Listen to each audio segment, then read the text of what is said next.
Сәлем достар, сіздермен бірге мен мәлімет арнасы. Бүгін неге арнада видео шықпай кетті? Неге енді алдында мен Free Fire туралы айтқанмын, видео шығады жақында деп. Ол неге шықпай кетті?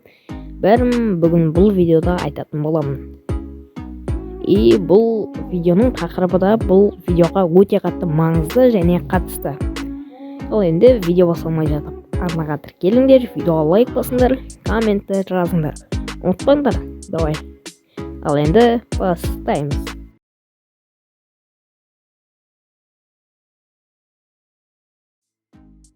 Осыдан 2 күн бұрын мен бір TikTokқа алданып қалдым.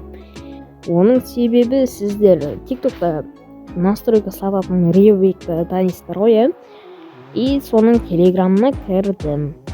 Содан кейін мен енді аккаунт ауыстырып жүрдім, яғни Free Fire аккаунт ауыстырып бастағанда бір Диар деген бала маған кездесті.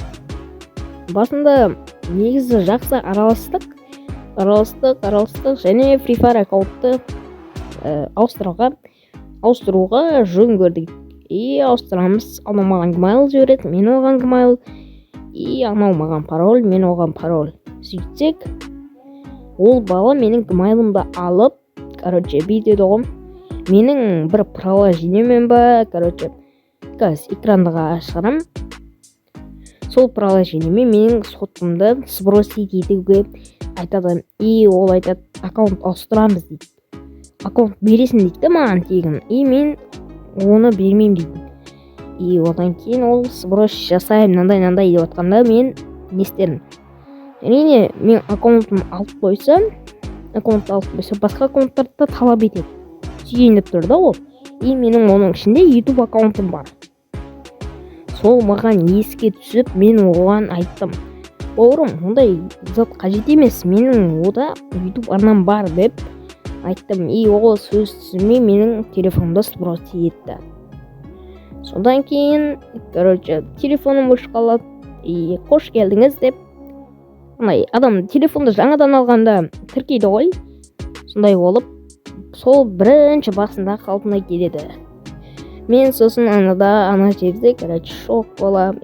Неге? Ондай, сіздерді қимай тұрмын мен арнамды беруге. Солай сброс етіліп, менің арнам сброс етіліп кетеді. Ал қалай бұл видеоны шығарып отыр десеңіз, мен бүгін ақ осы арнамды өзіме қайтарып алдым. Яғни мен гмайл менде есте қалатын болды. Менің памятым кішкене жақсырақ болған еді. Достар, арнада видео жақын арада, тез арада видео шығады. Сондықтан да қазір қайталап айтайын, арнаға тіркеліп, видеоға лайк басып, комментария, өз пікіріңізді жазыңыз комментарияға. Ал енді сау саламатта болыңыздар. Бәріңізге сәттілік. Қош, сау болыңыздар.